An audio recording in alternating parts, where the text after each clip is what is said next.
This is Aussie Mac Zone. We'll cover everything Apple, including Macs, iPhones, iPads, and more. All this from an Aussie perspective. Sit back, relax, insert yourself into the zone. The Aussie Mac Zone. Hi everybody, welcome to show 305 Aussie Mac Zone. How are you, Zarn? Michael, I'm great. How are you? I'm superb, thank you very much, Lee. Now tonight, brought to you by IT Help to You and Aussie Tech Radio. So we start our Aussie Apple Ramblings this week with story 1, which is Apple Store's open registration for the Big Draw Festival sessions. Apple is encouraging people to get in touch with their artistic side by holding free art sessions at Apple stores throughout October in celebration of the Big Draw Festival. It looks pretty cool. I think it's great. I love this. Anything to do with art and anything to do with drawing. My boys love drawing, so yeah.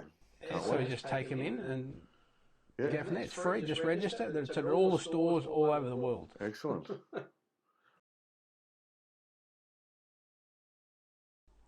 Now, hot on the heels of the 13.1.1 update, which was like a day later or 2 days later, there was an update 13.1.2. So iOS 13.1.2 includes bug fixes and improvements for your iPhone.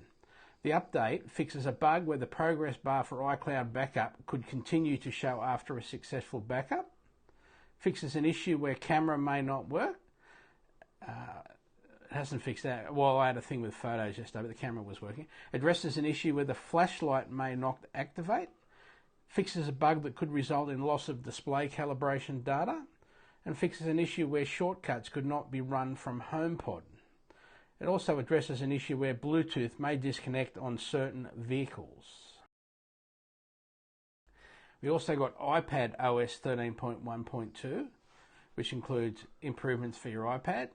It fixes a bug where the progress bar for iCloud backup could continue to show after a successful backup. It also fixes an issue where shortcuts could not be run from the HomePod. So everyone with a HomePod should be up and happy now. Now, iPhone 6S and 6S Plus service program for no power issues. Apple has determined that certain iPhone 6S and 6S Plus devices may not power on due to a component that may fail. This issue only affects devices within a limited serial number range that were manufactured between October 18 and August 2019. If you believe you have experienced this issue, please use the serial number checker, and there'll be a link in the show notes, of course. It's on Apple's support page. And see if it's eligible for repair, free of charge. While on the subject of Apple Exchange and repair extension programs, there's one for a screen replacement program for aluminium models of Apple Watch, Series 2 and Series 3. Apple has determined that under very rare circumstances, a crack may form along the rounded edge of the screen in aluminium models of Apple Watch Series 2 or 3. The crack may begin on one side and then continue around the screen. Apple or an Apple authorized service provider will replace the screen on the eligible Apple Watch. Units that exhibit this type of crack free of charge. Now, eligible models, when you go to the link on the show notes, it'll take you to the list of all the eligible models. But basically, any aluminium Apple Watch sold between September 2016 and September 2019. That's a fair few, I would imagine. A fair few indeed.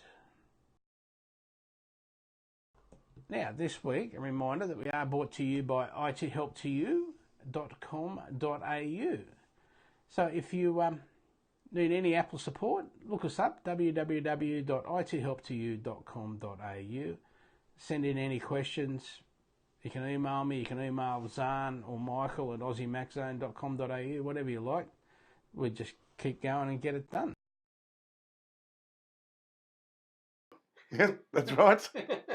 Bloody button. So,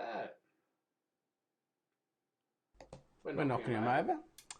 The Verge reports Apple News Plus is now available in the UK and Australia. In its first global expansion of Apple News Plus app, the other day, Apple announced that Apple News Plus, its premium news subscription service, is now available in the UK and in Australia for $14.99 a month. That's expensive. Oh, not if you're buying. That's expensive. Oh, sorry. That's expensive. It's not really if you're buying 10 magazines a month. Yeah, I suppose. Or you're subscribing to 10 magazines a month. Yeah. It's the first expansion of the service since March launch, and previously it had only been available in the US and Canada. Have you done, because it gives you a 3 months trial, doesn't it? I believe so, yeah. Yeah. Have you had a go? Have you? Not as yet. Not No. yet? Okay. Well, we'll have a go at this and have a look. And get at least a 3 month, and see how it is. See if it is worth the money, and we'll get back to you. The service seems to be exactly the same as it is in the US and Canada, while Apple does highlight major British publications such as The Times, 442, and Empire, and notable Australian publications such as The Australian, The Daily Telegraph, and Australian Geographic. In its press materials, US and Canadian subscribers can already access those as well. Still, it is a notable expansion of the service, which has had a rocky start. I like the fact that we've got Australian Geographic in there. That's cool. I like the Geographic magazines. Boys like them as well. So, yeah.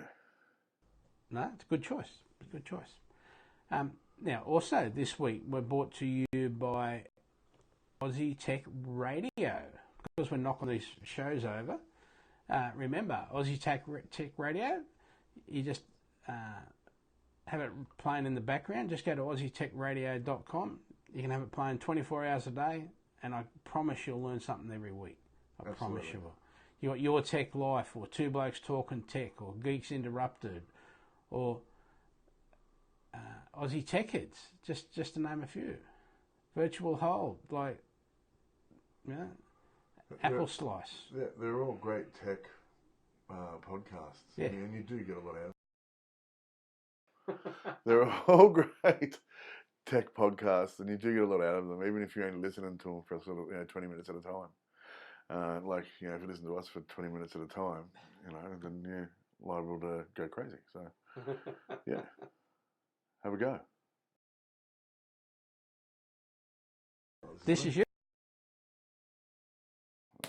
Yep. Okay. This is me. So normally I'm doing gaming and stuff like that, but I went to IKEA this weekend with the family to have lunch. While I was there, I thought I'd have a look at the new. Here we go. You ready? Symphonics. Is that right? Symphonisk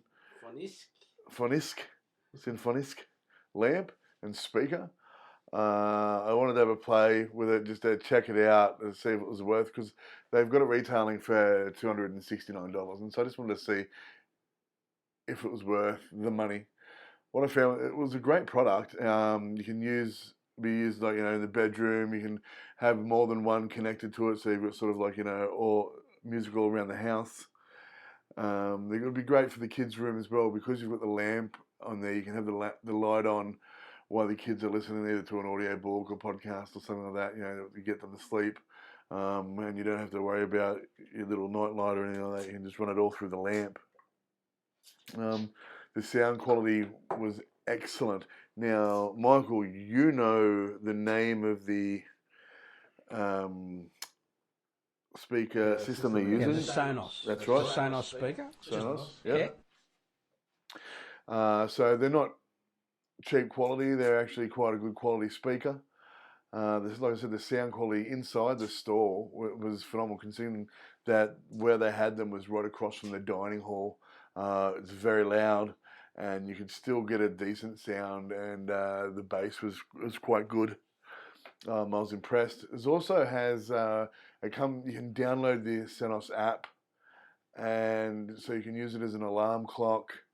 I'm pretty sure if you leave the light on, don't quote me on this, but I think if you leave the light on, you can have the light come on with your alarm, with your favourite radio station, and set that all up. So, like I said, I was pretty impressed. So when I went onto IKEA online to have a look, this is what IKEA said.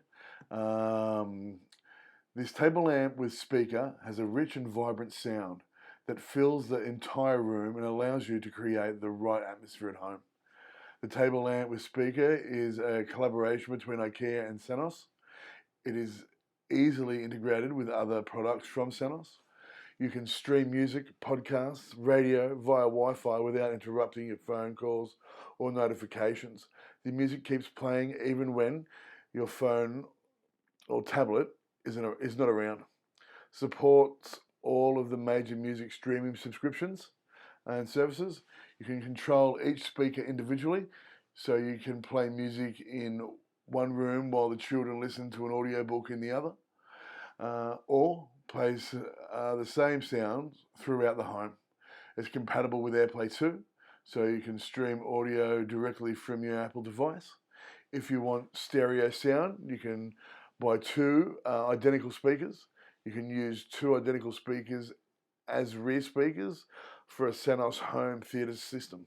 Additional information: turning off the light with a knob does not turn off the speakers. The speakers features will be enhanced through continuous software updates. The control with AirPlay 2 enabled speaker, iOS 11.4 or later, is required. You can control the speakers with the Sonos app. So all the details about the app and that speaker will be there in our show notes. That's a great shot of me. I don't know why we're freezing up like that. The way you're freezing. Okay. Yep. Amazon now has more to love about Alexa. They now have an Echo Dot with clock, an Echo Studio speaker which has got Dolby Atmos, the all-new Echo, an Echo wall clock. They've also got the Echo input, a mic for your sound system, the Amazon Echo, which is the second generation. Got the Echo Show 5, the Echo Plus which has got a built-in Zigbee hub, the Echo Sub, which is a 100-watt subwoofer, Echo Link, so you can add streaming to your sound system. It's also got an Echo Link amp with Alexa with a 2-channel 60-watt amp. Apple have acquired motion capture company Ikinema. Ikinema offers an animation technology that is used for games, virtual reality. Earlier this year, for example, Ikinema partnered with Ubisoft. Yep, that's right. Yeah. Ubisoft. For Ikinema's runtime software for character creation. Now, we're showing a picture here, but it's one of these where it's a real green screen room where other characters dress up with green outfits on. And so if I'm walking around in normal clothes, I'll look like a normal person in an animated video. And then the other people that have got the green suits on, they'll look like animated characters in the video. That's very cool. Yeah, so based on details from Ikinema's mostly defunct website, the company considered itself a specialist in real-time procedural animation and whole-body solving technology. Ikinema has several videos on YouTube showing off its technology creating animated characters from real-life people, dogs and more. I don't know how you spray paint a dog. Why are we spray painting them? They don't need to be spray painted, just put a green suit on them. Actually, all you need is those little green dots. If you can get the green dots on them, they can track them. They can track them. So, yeah. So, sorry about all those hassles tonight with that. Hello, Simone. Hello, Kellyanne. Hello, who was Simone? Simone, Yeah, because that's not showing up on this one. Kellyanne, Karen, thank you for your help while we were having problems there earlier. I apologise for that big gap in the middle where we had to restart the camera. So don't forget the show notes link each week on the show upload, the link being aussiemaxzone.com.au au/AMZ305 this week. There you'll see the last 6 weeks' shows. You can email Michael or Zarn at aussiemaxzone.com.au. You can use Spotify, just search for Aussie Max Zone. You can use Apple News, find Aussie Max Zone. Thanks to our sponsors this week being Aussie Tech Radio and IT Help to You. And more importantly, our supporters, you, our listeners. Actually, there is a few more things I want to talk about. So I've just been looking over reviews of Apple Arcade as a whole. Sorry if I keep looking off camera because of the technical difficulties and everything like that. I'm going to have to read this off my phone. So here goes. This is from Tech Radar. And it says it's all about their review on Apple Arcade. It says, our verdict, Apple Arcade is a great little service trying to hit several niche keywords: family, friendly, offline, indie, casual, no microtransactions for no frills gaming experience on most of Apple's devices. But its lack of sustainable, I can't read it, it's too small.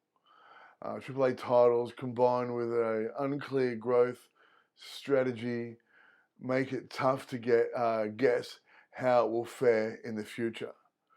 I think the fact that they're not using big game names is fantastic. They are picking up these smaller companies.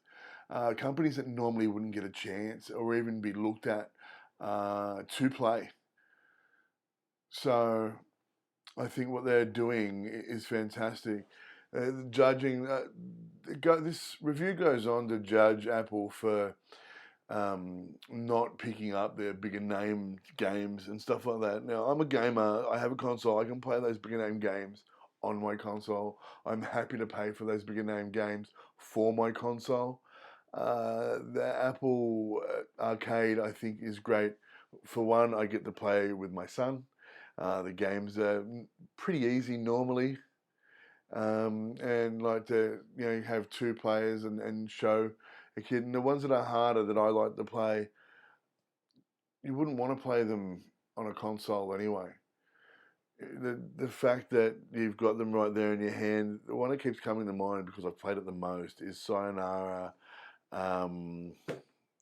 Wild Heart, and it's just so quick and so much fun, and you can see that it's been designed to play on a handheld device.